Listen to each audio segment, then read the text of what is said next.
నమస్తే friends, welcome to my classes. నేను మీ దండు వెంకటరాములు. ఈ వీడియోలో మనం డిగ్రీ 4th సెమిస్టర్ శాతవాహన యూనివర్సిటీకి సంబంధించినటువంటి ఇంగ్లీష్ లెసన్కు సంబంధించి Indian identity is forged in diversity, every one of us is in a minority అనేటటువంటి లెసన్. ఈ లెసన్ని శశి థరూర్ గారు రచించడం జరిగింది. ఈ లెసన్కు సంబంధించి శశి థరూర్ గురించి సంబంధించినటువంటి అబౌట్ ది ఆథర్ సమ్మరీ ప్రతిది కూడా కీవర్డ్స్తో మీకు ఎక్స్ప్లెయిన్ చేయడానికి ప్రయత్నం చేస్తారు. చాలా సింపుల్ లెసన్ ఇది. మీరు ఒక 3 కీవర్డ్స్ గుర్తుపెట్టుకుంటుంటే లెసన్ మొత్తం మీకు తెలిసిపోతుంది. ఇక్కడ లెసన్ టైటిల్ నేమ్లో ఏమంటుండు, భారతీయ ఐడెంటిటీ ఏదైతే ఉందో అది నకిలీతనంగా ఉంటుంది, భిన్నత్వంలో ఏకత్వం, యూనిటీ ఇన్ డైవర్సిటీ అనేటటువంటిది నిజం కాదు, ప్రతి ఒక్కరూ ఏదో ఒక రూపంలో మైనారిటీనే అని చెప్తుందనమాట. ఇండియాలో 81% హిందువులు ఉన్నారు కదా, వాళ్ళు మెజారిటీ పీపుల్సే కావచ్చు, కానీ వాళ్ళు లాంగ్వేజ్లోనన్న మైనారిటీ కావచ్చు, వాళ్ళ ఫుడ్లోనన్న మైనారిటీ కావచ్చు, ఏదో రూపంలో మైనారిటీ అవుతారు.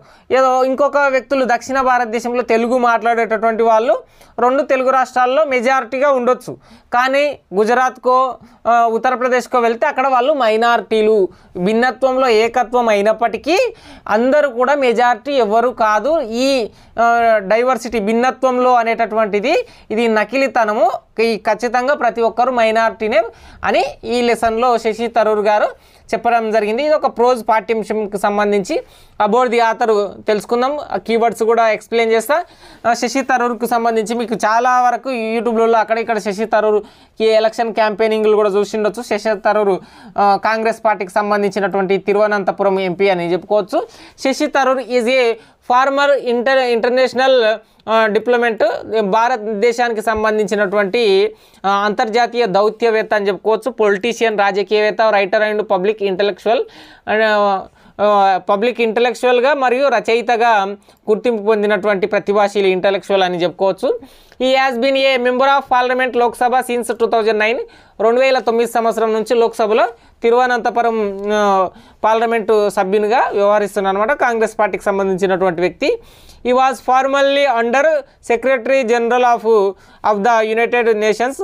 ఏదైతే యునైటెడ్ నేషన్కు సంబంధించినటువంటి ఐక్యరాజ్య సమితిలో ఫార్మల్ జనరల్ సెక్రటరీగా కూడా పనిచేసిందని చెప్పుకోవచ్చు. ఆథర్ ఆఫ్ సెవరల్ బుక్స్, చాలా పుస్తకాలు, కాలమ్స్ అండ్ ఆర్టికల్స్ రాయడం జరిగిందని చెప్పుకోవచ్చు.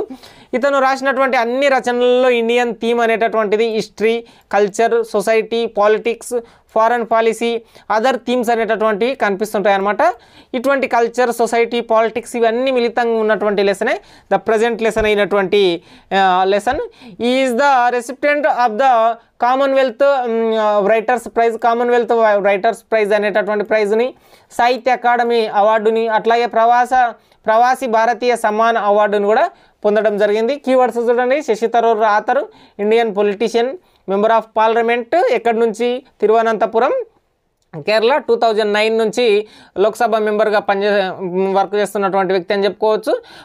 మెంబర్ ఆఫ్ పార్లమెంట్, సాహిత్య అకాడమీ అవార్డు, అట్లాగే ప్రవాసీ భారతీయ సమ్మాన్ అవార్డు, అట్లాగే కామన్వెల్త్ రైటర్స్ ప్రైజ్ కూడా రావడం జరిగింది. ఇతని రచనలన్నీ కూడా history, culture, society, politics, foreign policy మీద ఉండడం జరుగుతుంది. పబ్లిక్ ఇంటలెక్చువల్ అని చెప్పుకోవచ్చు. అట్లాగే ఫార్మర్, ఈ గతంలో పనిచేసినటువంటి ఇంటర్నేషనల్ డిప్లొమాట్, అప్పుడు యూపీఏ గవర్నమెంట్ ఉన్నప్పుడు 2009-14 మధ్యలో ఉన్నటువంటి టైం పీరియడ్లో ఇతను దౌత్యవేత్తగా కూడా పనిచేసిందని చెప్పుకోవచ్చు అనమాట. ఇక సమ్మరీకి సంబంధించినటువంటిది చూసుకున్నట్లయితే సమ్మరీలో మీకు ఏమీ లేదు. మీకు లెసన్ టైటిల్లో ఉన్నటువంటి టాపిక్ ఏదైతే ఉందో, ఎవ్వరు కూడా భిన్నత్వంలో ఏకత్వం, యూనిటీ, డైవర్సిటీగా ఉన్నప్పటికీ మేజర్ పీపుల్ ఎవరు లేరు, ప్రతి ఒక్కరు ఏదో రూపంలో మైనరే అని చెప్తున్నమాట. ఇక్కడ పీపుల్కి సంబంధించినటువంటి వాటన్నిటికి సంబంధించి ఏమేమి చెప్తున్నాడు, ఎట్లా ఉన్నటువంటి అంటే, మన కంట్రీ ఏదైతే ఇండియా ఉందో, ఇండియా అనేటటువంటిది సెక్యులర్ కంట్రీగా మనం పిలుస్తుంటాం, కానీ ఎవ్రీవన్ ఖచ్చితంగా మైనారిటీ అని ఈ లెసన్ యొక్క సారాంశం. ఇందులో ఏం చెప్తుండు, ప్రతి ఒక్కరికి సొసైటీలో ఉండేటటువంటి ఇండివిజువల్ రైట్స్ కావచ్చు, అది క్యాస్ట్ పరంగా కావచ్చు, రిలీజియన్ పరంగా కావచ్చు, తినే ఆహార విధానాల పరంగా కావచ్చు, ప్రతి ఒక్కరు anything, anyone, religion, caste, culture, faith, ప్రతి డిపార్ట్మెంట్లో కూడా ఇండియన్ కాన్స్టిట్యూషన్ అందరికీ భిన్నత్వంలో ఏకత్వం ఉండే విధంగా ప్రతి ఒక్కరికి అవకాశం ఇచ్చింది ఇండియన్ కాన్స్టిట్యూషన్ అని చెప్పుకోవచ్చు. ఇండియా యొక్క గొప్పతనాన్ని చెప్తున్నాను అనమాట. తర్వాత పీపుల్ ఆఫ్ డిఫరెంట్ కాస్ట్యూమ్స్, ప్రతి ఒక్కరూ డిఫరెంట్గా ఉండేటటువంటి అంశం. కల్చర్లో కావచ్చు, క్యాస్ట్లో, రిలీజియన్లో, జీవన విధానంలో, ప్రతి ఒక్కరి దాంట్లో కూడా ఈ దేశంలో గొప్ప గొప్ప వైవిధ్యత ఉంది. యూనిటీ ఇన్ డైవర్సిటీ, భిన్నత్వంలో ఏకత్వం అనేటటువంటిది నడుస్తుంది. ఇక్కడ కూడా మైనారిటీ ఉంది. ఏ సెక్షన్ పీపుల్ కూడా ఎక్కువ కాదు, తక్కువ కాదు, ప్రతి ఒక్కరు సమానమే. ఇండియన్ కాన్స్టిట్యూషన్ కూడా అట్లాగే చూపిస్తుందని చెప్పిండు అనమాట. ఇక్కడ మీకు మొదటి 2 స్టాంజాలకు సంబంధించి కల్చరు, క్యాస్టు, కలర్ అంటే ఇక్కడ ఒక వ్యక్తి తెల్లగా ఉండనుకుందాం, ఒక ఉత్తర భారతదేశంలో ఒక ప్రాంతంలో తెల్లగా ఉండనుకుందాం, ఇంకో ప్రాంతంలో నల్లగా ఉంటారు. దక్షిణ భారతదేశంలో ఒక స్టేట్లో తెల్లగా ఉండాలంటే ఇంకొక స్టేట్లో నల్లగా ఉండడం, ఇట్లా వివిధ రకాలుగా ఉంటుంది జెండరు. అట్లాగే ప్రతి ఒక్కరి దాంట్లో ఏ స్టేట్లో ఎవరు ఎక్కువ ఉంటారో, ఎవరు తక్కువ ఉంటారో, ఏ స్టేట్లో ఏ లాంగ్వేజ్ ఎక్కువ ఉంటుందో, ఏ లాంగ్వేజ్ తక్కువ ఉంటుందో, ఇట్లా డిఫరెన్స్ అనేటటువంటిది ఖచ్చితంగా ప్రతి ఒక్కరు మైనర్గానే ఉంటుందని చెప్తున్నాను అనమాట. యూనిటీ డైవర్సిటీ యొక్క గొప్పతనం, ఇండియన్ కాన్స్టిట్యూషన్ యొక్క గొప్పతనాన్ని పొగుడుతుండు. ఆ విధంగా ఇండియన్ కాన్స్టిట్యూషన్ గురించి చెప్తూ మైనర్ అనే ఎగ్జాంపుల్ తీసుకోవడానికి మొట్టమొదట దేవేగౌడని ఎగ్జాంపుల్ తీసుకోవడం జరిగింది. మన farmer prime minister of India కదా. 1996 సంవత్సరంలో అప్పుడు కాంగ్రెస్ పార్టీ సపోర్ట్తో గవర్నమెంట్ ఏర్పాటు చేసినటువంటి మైనారిటీ గవర్నమెంట్ ఏదైతే ఉందో ఆ గవర్నమెంట్లో prime minister of India HD Deve Gowda గారు, హర్దనహల్లి దేవేగౌడ గారు ప్రైమ్ మినిస్టర్గా ఉన్నప్పుడు, అప్పుడు ఇండియన్ ప్రైమ్ మినిస్టర్ నార్మల్గా హిందీలో స్పీచ్ ఇస్తారు కదా, అతను కర్ణాటకకు సంబంధించినటువంటి వ్యక్తి. దక్షిణ కర్ణాటకలో పూర్తిగా ఆయన కర్ణాటక భాషనే వస్తుంది కాబట్టి హిందీ ఎక్కువ రాదు. కాకపోతే అతను ప్రైమ్ మినిస్టర్ అయినందుకు అది నెసెసరీ అయింది, ఖచ్చితంగా మాట్లాడాల్సిన అవసరం వచ్చింది. HD Deve Gowda the prime minister of India in 1996 addressed the people of India in Hindi language in which ఈ హ్యాస్ జీరో నాలెడ్జ్. అతనికి పూర్తి నాలెడ్జ్ లేకపోయినా సరే అతను హిందీలో మాట్లాడాల్సి వచ్చింది.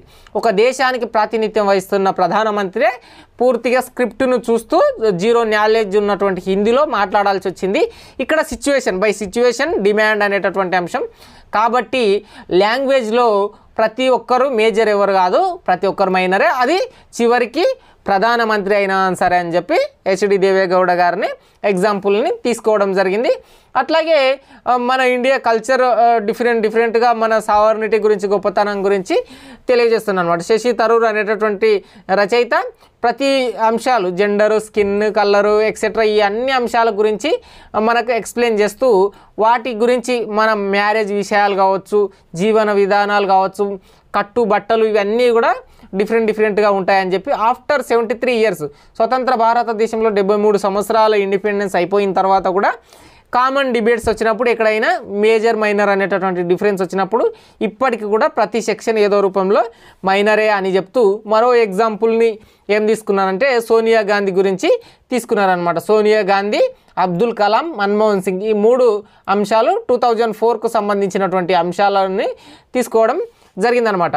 ఇక్కడ రోమన్ క్యాథలిక్ పొలిటికల్ లీడర్ ఎవరైతే రోమన్ నుంచి వచ్చినటువంటి ఇటలీ దేశానికి చెందినటువంటి స్త్రీ మన దేశానికి వచ్చి ఇక్కడ పరిపాలన విధానంలో కాంగ్రెస్ పార్టీలో ఉన్నత స్థాయిలో ఉన్నటువంటి కాంగ్రెస్ పార్టీ ప్రెసిడెంట్ అప్పట్లో. కాబట్టి సోనియా గాంధీ గారు తను తీసుకున్నటువంటి డిసిజన్, సిక్కుకు సంబంధించినటువంటి వ్యక్తిని ప్రైమ్ మినిస్టర్గా, అట్లాగే ముస్లింకు సంబంధించినటువంటి వ్యక్తిని ప్రెసిడెంట్గా, అబ్దుల్ కలాం గారిని ప్రెసిడెంట్గా ఎంచుకోవడం ఇక్కడ మన డైవర్సిటీని, మన భిన్నత్వంలో ఏకత్వాన్ని తెలియజేస్తుంది. ఎందుకంటే ఈ గవర్నమెంట్లో ఎవరైతే 2004లో ఉన్నటువంటి యూపీఏ చైర్పర్సన్ సోనియా గాంధీ గారు కావచ్చు, రోమన్ క్యాథలిక్ పొలిటికల్ లీడర్ అని ఇక్కడ సంబోధించడం జరిగింది. అట్లాగే Abdul Kalam president of India కావచ్చు, Manmohan Singh prime minister of India కావచ్చు, వీళ్ళందరూ కూడా ఇక్కడ రోమన్ క్యాథలిక్, అట్లాగే ముస్లిం, అట్లాగే సిక్, వీళ్ళందరూ ఒక 81% మెజారిటీ ఉన్నటువంటి హిందువులని పాలించడం జరిగింది.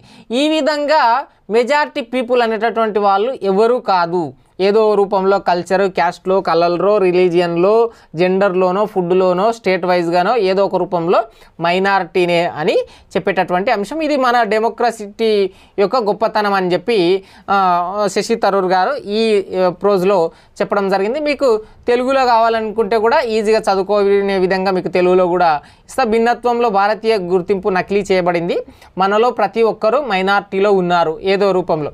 అది ఒక గొప్ప వ్యక్తి అయినా సరే, హిందువే అయినా సరే, ఇది గొప్ప హిందూ ప్రజలందరినీ పాలిస్తున్నా సరే లాస్ట్కు లాంగ్వేజ్లోనైనా మైనారిటీనే అని చెప్పి హెచ్డి దేవేగౌడ గారిని తీసుకోవడం జరిగిందనమాట. దీనికి సంబంధించినటువంటి స్టోరీ మీరు స్క్రీన్ షాట్లో తీసుకొని తెలుగులో చదువుకునే వాళ్ళు. ఈ విధంగా Shashi Tharoor Indian identity is forged in diversity every one of us in a minority అని చెప్పి మైనారిటీ అనేటటువంటి అంశాలను ఎక్కువ చెప్పడానికి ప్రయత్నం చేసినటువంటి రచయిత అని చెప్పుకోవచ్చు. ఇది ఈ పాఠ్యాంశం.